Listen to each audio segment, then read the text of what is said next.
Hey guys, this is Frankie-Gruesim, and this is a tutorial on making two-toned hairs.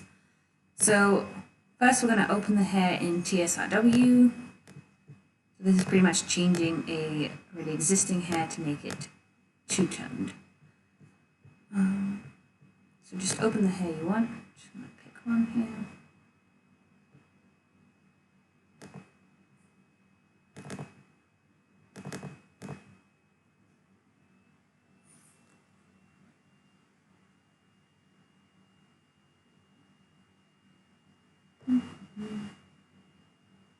It's mainly just re-UV mapping that needs to be done and redoing the texture maps. Right, once the hair is open, you're going to export the mesh. The computer's being very slow. Let's just make a new here. Once we're going to say, call it something smarter, obviously, once as a .ws. And once as a object. Cool. Once you've done that, you're going to go into Blender. I still use the old one, but just import mesh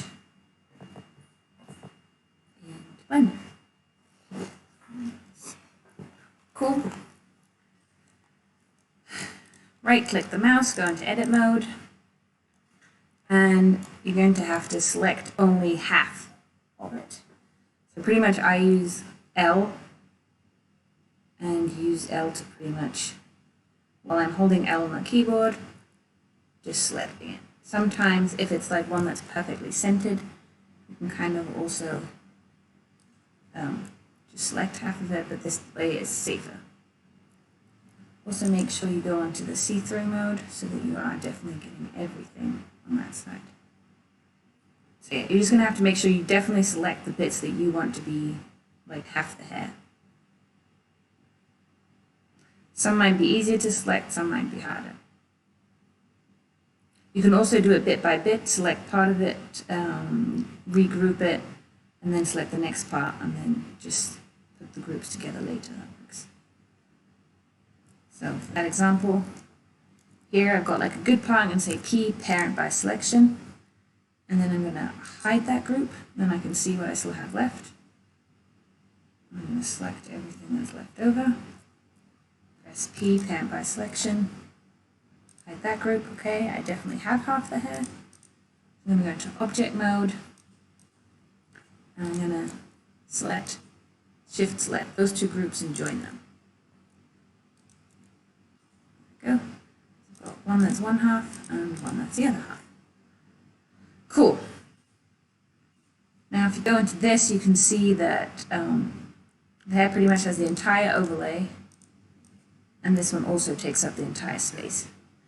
This makes it a bit harder. Sometimes you only have to shift a couple of pieces, but what you're going to need to do is, the more effort you put into this, the better the quality is going to be. I'm going to do it real quick, but pretty much you need to put both this one and the one from the other side onto the same square. So I'm just going to say S 0.5 to scale it by half. And then move it to one corner. This is a really bad way of doing it because you can see it gets really small. And then go S 0.5 and move it to the other corner. Then I can join these two back up again because they're now separated out, and you can see I've got left and right. Didn't do a very good job because they're overlapping there, so I need to fix that up.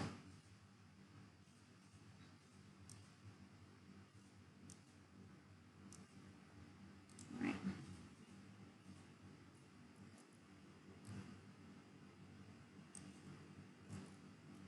And join them up again.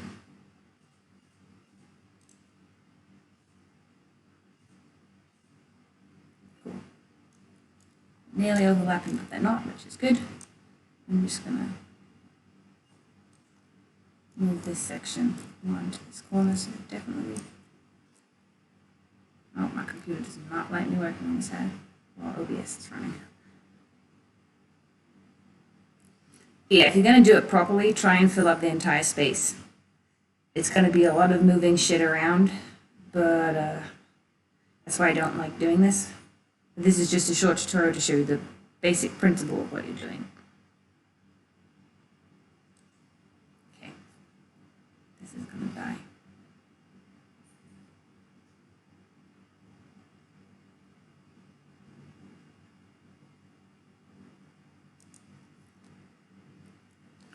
Anyway, while this is running, I'm going to go to the texture, add textures, and I'm going to export the diffuse map.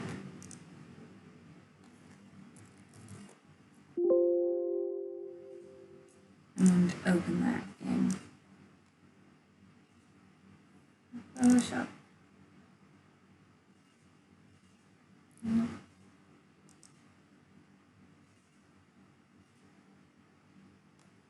Right, then we're going to do, going to make sure the background is see-through, so I'm going to go to Channels, select Alpha, select this button down here, select Inverse, go back to RGB, go back to Layers, right-click, Layer from the background, and then we're just going to press Delete. Then we have this. Blender wouldn't have died. Then we know that we scaled it by 0.5. So what we can do is we can duplicate this layer, because remember we have two sides now. Actually, that's not duplicated yet. I'm going to go to Transform. So Control T. And we're going to say 50% height and 50% width. 0.5. Cool. And then move that up. Duplicate layer. And the second one will be down here. Obviously, if you've done a better job of this and you've actually decided to move parts around to fill the entire space, which would be a lot better because then the quality of the textures is going to be a lot higher if they're larger, then you would make it line up however you've moved it. You might have to find your own methods of remembering which part is which that you moved around. So say I made all these larger and kind of took this top half, like maybe this half, took this half and then moved it next to it so that I could fill the entire top area. You just kind of have to make the textures and the UV map line up at the end. Okay, cool. So that's complaining because I accidentally selected a part of that. So let's just deselect that. Let's do this.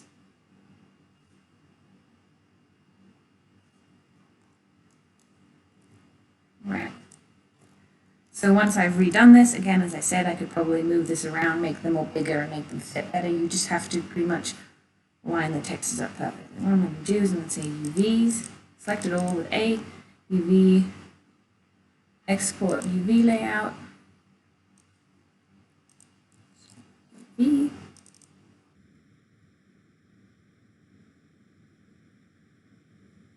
take a while because it's pretty big. And then open that UV layout.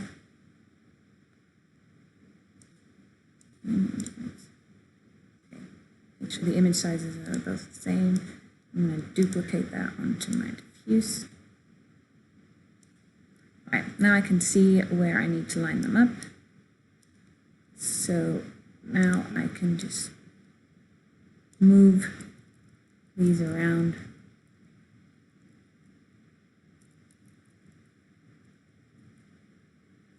So that they're lined up. That one.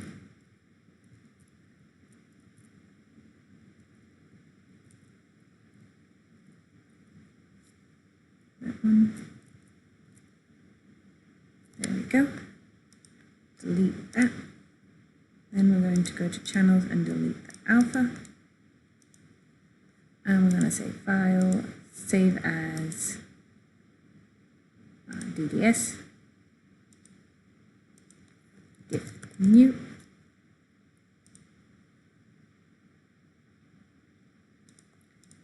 And then you're going to have to open up either the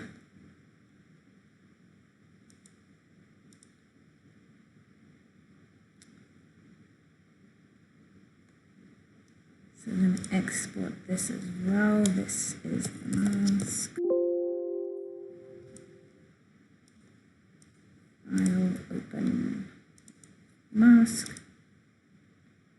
Again, alpha, select, RGB, layer from background. Actually, I'm just going to delete the white.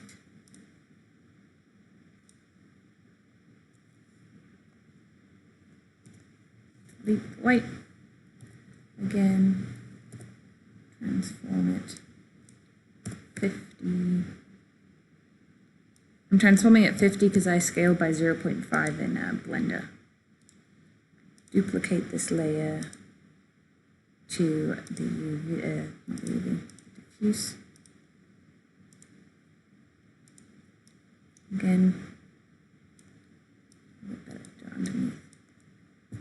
Make sure it overlaps.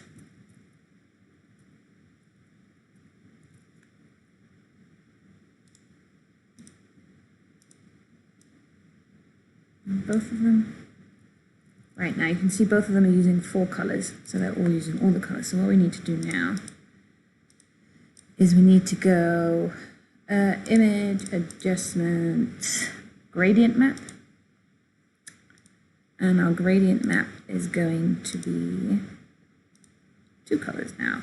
FF0000 red. Okay. On this end, I don't know which colors are the best to use. Well, I know the 3 colors. So you've got green, black, red, and blue. So red is tips, black is highlights, green is main hair, and blue is, red is roots and blue is tips. I'm going to make this one red-black. And then I'm going to go to image adjustment, gradient map. And I'm going to make this one green-blue. I think it's 00FF00 green. And blue is 0000FF. You can fiddle around with this, like how much green and how much blue you want. Like that, for example. And then we're going to save as mask 2. This is, again, the really quick way. There's obviously way neater, nicer ways of retexturing this, but this is if you want to quickly make a 2-tone hair. Right, I'm going to go back into here. I'm going to select our group 0 and our group 1. I'm going to say File, Export, Wavefront Object,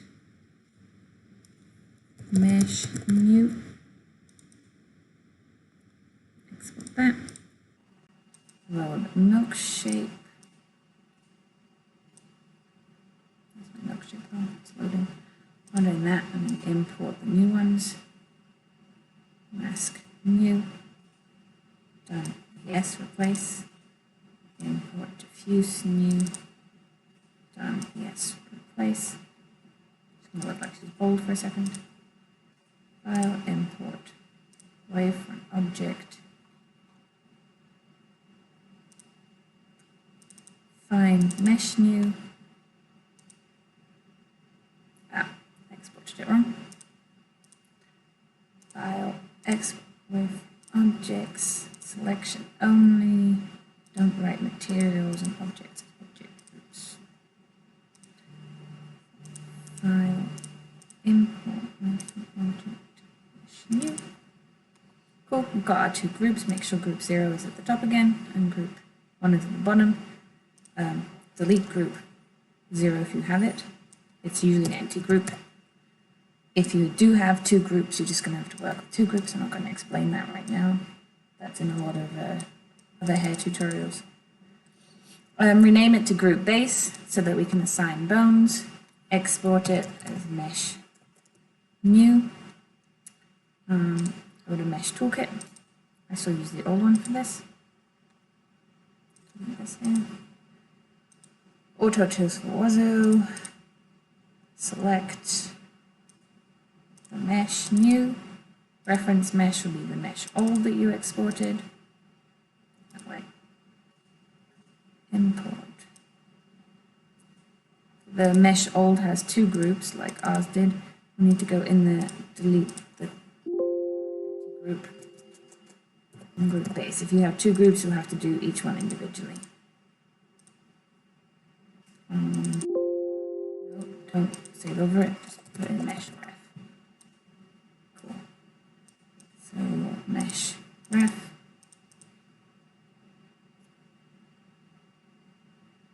Let it assign phones.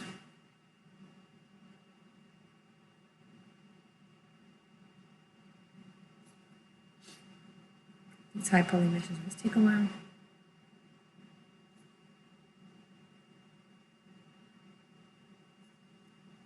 Whilst doing that, you can import the original one. And we only need to replace group 1, so I'm just going to delete the other one. Mesh.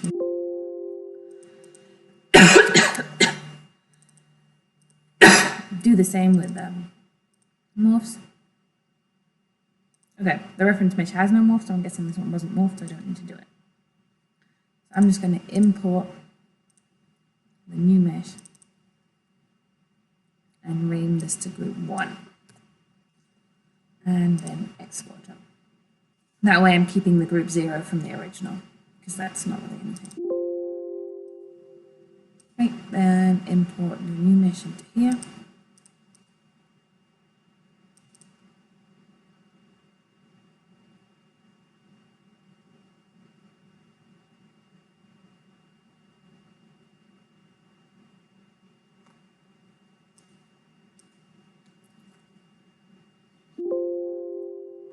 And voila, a two-toned hair. Perfect. Now rename it or whatever. I usually, this one doesn't have any morphs, so I could renumber it, but it's smarter to just export it as a TSRW object. I just usually name it like something, whatever, and then convert it to a Sims 3 package file, because otherwise you have, otherwise it will override the original. But yeah, really quick and basic way of making a two-tone.